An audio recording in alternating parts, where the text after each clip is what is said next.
नमस्कार, मी राजेंद्र पुन्हा एकदा आपल्या सर्वांचे स्वागत करतो। मुख्यमंत्री माझी लाडकी बहीण या योजनेचा ज्या महिलांनी फॉर्म भरलेला होता आणि त्या महिलांचा जर फॉर्म डिसअप्रूव्ह झाला किंवा रिजेक्ट झाला तर त्या महिलांनी घाबरून जायचं नाही।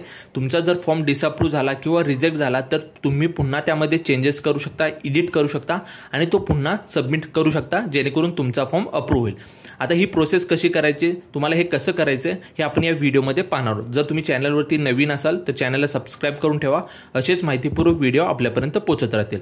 आता तुम्हाला काय करायचं आहे, नारी शक्ती दूत ॲपवरती जायचं आहे। नारी शक्ती दूत ॲपवरती गेल्यानंतर तुम्ही जो मोबाईल नंबर टाकून फॉर्म भरलेला होता तोच मोबाईल नंबर टाकून तुम्हाला इथे लॉग इन करून घ्यायचं आहे नारी शक्ती दूत ॲपवरती।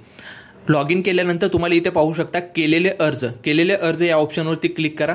क्लिक केल्यानंतर तुम्हाला इथे पाहू शकता तुमचा जो अर्ज असेल तो अर्ज तुम्हाला इथे पाहायला मिळेल। इथे पाहू शकता तुमचं सिटीजन नेम पाहायला मिळेल, मोबाईल नंबर आणि स्टेटस काय डिसअप्रूव्ह असेल रिजेक्ट असेल ते तुम्हाला इथे पाहायला मिळेल। आता काय करायचं, तुमचा जो हा अर्ज आहे यावरती क्लिक करा। क्लिक केल्यानंतर आता इथे पाहू शकता मुख्यमंत्री माझी लाडकी बहीण योजना डिसअप्रूव्ह, तुमचा जो फॉर्म आहे तो डिसअप्रूव्ह केलेला आहे।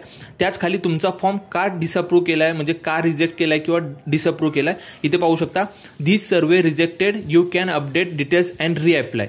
आणि त्यानंतर व्ह्यू रिझनवरती आपण क्लिक करून पाहू शकतो की आपला फॉर्म का रिजेक्ट केला आहे। इथे तुम्हाला कारण दिलं जाईल की तुमचा फॉर्म का रिजेक्ट केला आहे, त्यानुसार तुम्हाला त्यामध्ये फॉर्ममध्ये चेंजेस करायचे। तर आपण इथे ओकेवरती क्लिक करूया आणि त्यानंतर इथे काय करायचं, आपल्याला एडिट फॉर्मच्या ऑप्शनवरती क्लिक करायचं आहे। तर इथे मी एडिट फॉर्मवरती क्लिक करतो। इथे पाहू शकता भरलेल्या अर्जामध्ये फक्त एकदाच बदल करता येईल, तर आपल्याला ओकेवरती क्लिक करायचं आहे। ओकेवरती क्लिक केल्यानंतर तुम्हाला जे चेंजेस करायचे ह्या फॉर्ममध्ये ते तुम्ही चेंजेस करू शकता। चेंजेस करायचे तर मी इथे चेंजेस करून घेतो। इथे मी डॉक्युमेंट्स अपडेट करणारे एक चुकीचं डॉक्युमेंट्स अपलोड केल्यामुळे फॉर्म हा डिसअप्रूव्ह झालेला, त्यामुळे पुन्हा मी इथे नवीन डॉक्युमेंट अपलोड करतो। त्यानंतर गॅलरीवरती क्लिक करून तुमच्या गॅलरीमधून जे योग्य डॉक्युमेंट आहे ते अटॅच करायचे तुम्हाला आणि काय करायचं, पुन्हा खाली आल्यानंतर इथे एक्सेप्टवरती क्लिक करा। एक्सेप्टवरती क्लिक करून स्वीकारावरती क्लिक करा आणि लास्टला ऑप्शन पाहायला मिळेल तुम्हाला माहिती अपडेट करा, या ऑप्शनवरती क्लिक करा। त्यानंतर तुम्हाला पुन्हा सर्व फॉर्म पाहायला मिळेल। फॉर्म पाहिल्यानंतर तुम्हाला काय करायचं, सबमिट या ऑप्शनवरती क्लिक करायचं। तर मी ते सबमिट ऑप्शनवरती क्लिक करतो।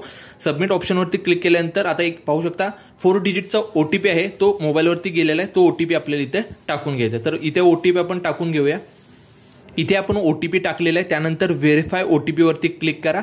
इथे पाहू शकता आपला सर्वे व्हेरीफाय झालेला आहे आणि जे आपल्याला करेक्शन करायचे होते ते आपण करेक्शन केलेलं आहे। आता पुन्हा तुमचा जो फॉर्म आहे तो पेंडिंगमध्ये गेलेला आहे। पाहू शकता मुख्यमंत्री माझी लाडकी बहीण योजना इन पेंडिंग टू सबमिटेड। आता तुमचा जो फॉर्म आहे तो चेकिंगमध्ये जाईल, पहिला पेंडिंगमध्ये आता दाखवतोय, त्यानंतर चेकिंगमध्ये जाईल, इन रिव्ह्यूमध्ये आणि त्यानंतर तुमचा जो फॉर्म आहे तो अप्रूव्ह केला जाईल।